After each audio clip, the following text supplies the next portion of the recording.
Anda sedang menyaksikan Breaking News bersama saya Siska Mawaski.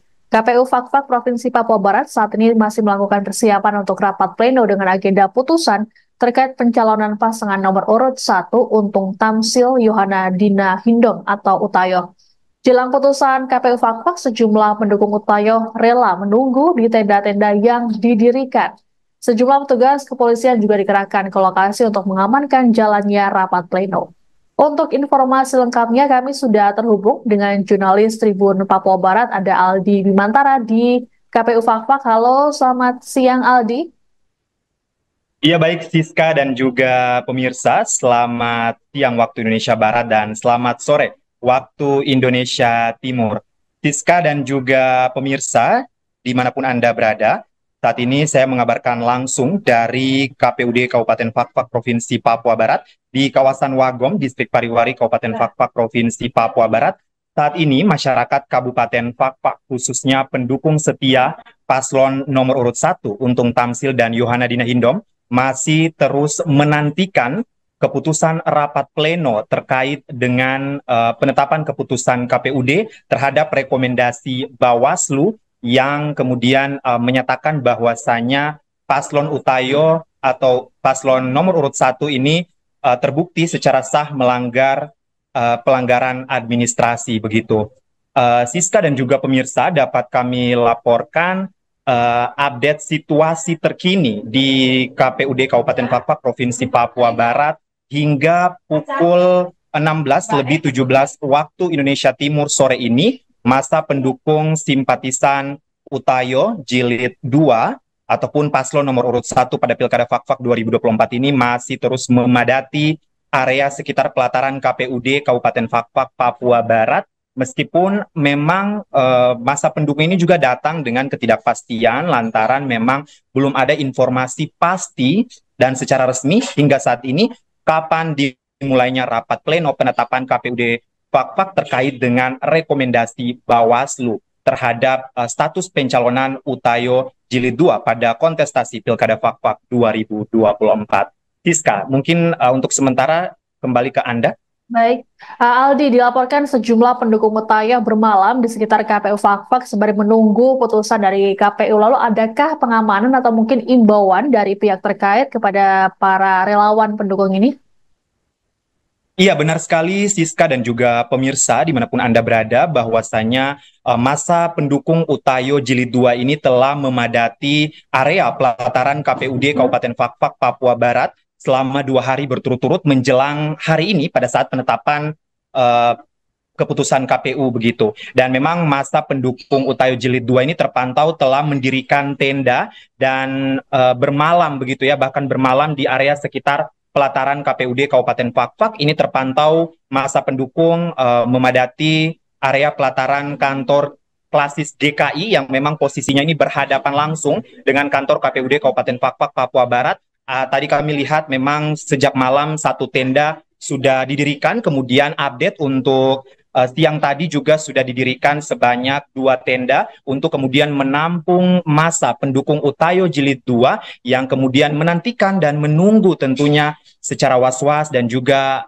menantikan di rumah juga bagaimana keputusan KPU Fakfak maksud saya terkait dengan rekomendasi Bawaslu yang kemudian telah diserahkan ataupun diajukan kepada pihak KPUD Fakfak begitu. Baik. Siska. Aldi, bisa diceritakan seperti apa awal mula atau kronologi dari temuan dugaan pelanggaran administrasi yang diduga dilakukan oleh paslon Untung Tamsil dan juga Yohana Dina ini? Baik, Siska dan juga pemirsa, memang sebelum saya membahas juga terkait dengan bagaimana awal mula kronologinya laporan dugaan pelanggaran administrasi yang kemudian terduga dilakukan oleh paslon nomor urut 1 Utayo. Namun memang untuk imbauan dari pihak kepolisian sendiri hingga saat ini tetap sama, yakni tetap mengutamakan keamanan, ya, menjaga imbauan Kamtibmas juga tentunya untuk seluruh warga masyarakat Kabupaten Fakfak terkait dengan nantinya putusan KPUD Kabupaten Fakfak Papua Barat terhadap status pencalonan Utayo pada Pilkada Fakfak 2024. Nah, Siska dan juga pemirsa, dapat saya sampaikan bahwa saja memang ini diketahui laporan dugaan pelanggaran administrasi pemilihan tersebut memang telah disampaikan sebelumnya oleh Ketua Komunitas Masyarakat Peduli Pilkada Kabupaten Fakfak, Brian Johan Rahmat Aditya IH, langsung kepada Bawaslu Republik Indonesia di Jakarta, yang kemudian laporan tersebut ini dilimpahkan ke Bawaslu Kabupaten Fakfak melalui Bawaslu Provinsi Papua Barat yang selanjutnya diregistrasikan pada tanggal 28 Oktober 2024 lalu. Nah, Ketua Bawaslu Kabupaten Fakfak Arifin Takamokan dalam jumpa pers kepada awak media pada Rabu 6 November 2024 lalu saat menyaksikan pasca menyaksikan debat kedua antar kandidat, ini pernyataannya saat itu memang yang berlangsung bahwa menjelaskan bahwa setelah menerima pelimpahan laporan dari Bawaslu RI, pihaknya langsung menindaklanjuti dengan meregistrasi laporan tersebut dan meminta klarifikasi dari pihak-pihak yang berhubungan dengan laporan tersebut. Dikatakan Arifin Takamokan bahwasanya kurang lebih ini ada 15 saksi baik pelapor, terlapor maupun pihak terkait sudah dimintai klarifikasi berdasarkan fakta-fakta klarifikasi yang dilakukan sampai pembahasan kedua pada tanggal 22 November tahun 2024 ada dugaan pelanggaran pidana pemilu tidak dapat ditindaklanjuti. Namun untuk dugaan pelanggaran administrasi pemilihan secara sah dan meyakinkan bahwa Bawaslu Fakfak ini telah menentukan bahwa terdapat dugaan pelanggaran administrasi pemilihan.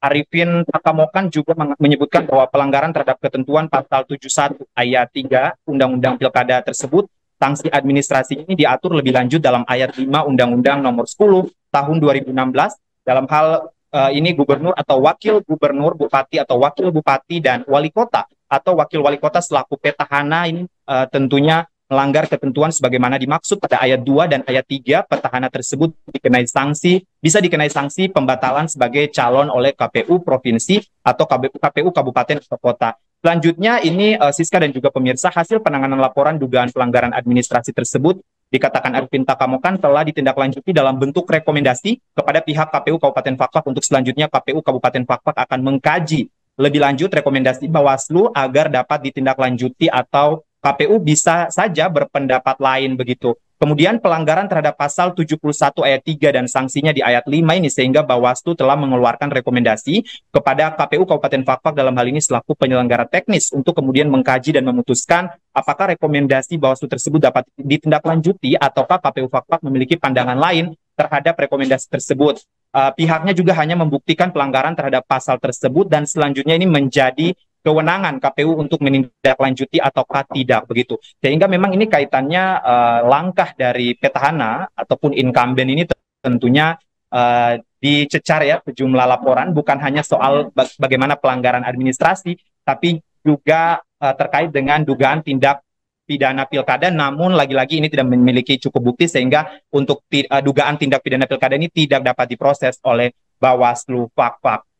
Siska dan juga pemirsa, dapat kami informasikan pula bahwa pendukung setia Utayo Jilid 2 ini tentunya yang memadati kantor KPU Fakfak, maksud saya ini memang terus menyuarakan dukungan mereka, doa-doa mereka untuk kemudian nantinya paslon Utayo Jilid 2 ini dapat tetap berkontestasi pada Pilkada 2024, tetap berkompetisi dan tetap kemudian mereka juga meminta tetap untuk menjunjung tinggi asas demokrasi dan mereka meminta dan sangat berharap kepada KPU Fakfak untuk tetap bisa memperhatikan mereka tentunya demi kondusivitas daerah ataupun keamanan di wilayah Kabupaten Fakfak, Provinsi Papua Barat. Siska, kembali ke Anda. Aldi, apakah dari pihak Utayo sendiri juga akan turut hadir dalam rapat pleno kali ini dan juga apa antisipasi dari pihak keamanan terkait dengan keputusan dari KPU Fakfak ini, Aldi?